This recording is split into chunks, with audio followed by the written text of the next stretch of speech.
পরিবারে নতুন সদস্য যোগ হয়েছে পরিচালক সৃজিত মুখোপাধ্যায়ের। কন্যা সন্তানের বাবা হয়েছেন তিনি। মহাভারত মহাকাব্যের এক চরিত্র থেকে নামকরণ করেছেন তার মেয়ের। শুনে খানিকটা অবাক হচ্ছেন?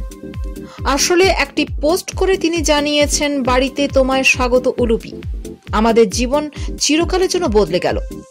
পোস্টে কন্যার নাম উল্লেখ করে সুখবর জানিয়েছেন সৃজিত। বাড়িতে নতুন সদস্য আসার খবর জানানোর পরই শুভেচ্ছায় ভাসছেন পরিচালক।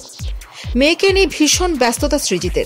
আসলে সৃজিত মুখোপাধ্যায় নতুন পোষ্য এনেছেন বাড়িতে, তারই নাম রেখেছেন উলুপি। মহাভারত মহাকাব্যের এক সাপের নাম থেকে কন্যার নামকরণ করেছেন উলুপি। চমকে যাবার মতো বিষয় হলো, সৃজিতের সদ্যজাত কন্যা কিন্তু মোটেই মানুষ নয়। তো উলুপি কে? কিন্তু কুকুর, বেড়াল, পাখিও নয়। শুনলে চমকে উঠবেন, এই উলুপিও মহাভারতের সাপের মতোই এক সাপ। যে সে সাপ নয়, একেবারে পাইথন। বাড়িতে একটি ছোট্ট পাইথন নিয়ে এসেছেন সৃজিত। এদিন রাতের দিকে আরো একটি পোস্ট করেন পরিচালক। তিনি জানিয়েছেন, এত ভালোবাসার জন্য আপনাদের সকলকে ধন্যবাদ জানাচ্ছে উলুপি। এমনকি যারা তাকে মানব শিশু ভেবে শুভেচ্ছা পাঠিয়েছেন তাদেরকেও। কিন্তু সে তা নয়, আদতে সে আফ্রিকান বল পাইথন। কেরল থেকে আনা হয়েছে ওকে, একটি বিদেশি প্রজাতি।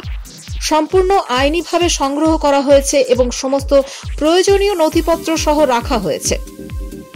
সৃজিত বাড়িতে একটি সাপ পুষছেন, সেটিও কি সম্ভব? বিষয়টি কি আইনি?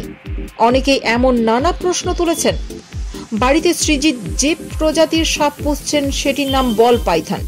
অনুমতি না থাকলে পাইথন বাড়িতে রাখা যায় না। বিদেশ থেকে আনা বিশেষ কিছু প্রজাতির সাপ বাড়িতে পোষা যায়, তবে তার জন্য প্রথমে সরকারের অনুমতি নিতে হবে।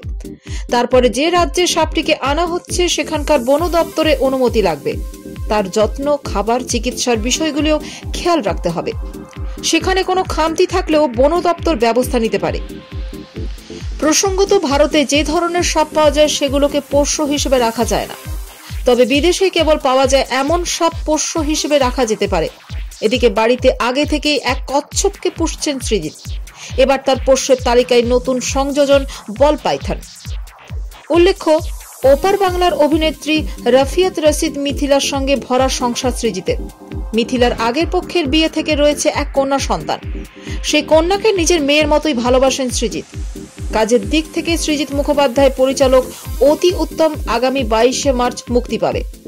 অভিনয় আছেন অনিন্দ্য সেনগুপ্ত এবং রোশনি ভট্টাচার্যরা।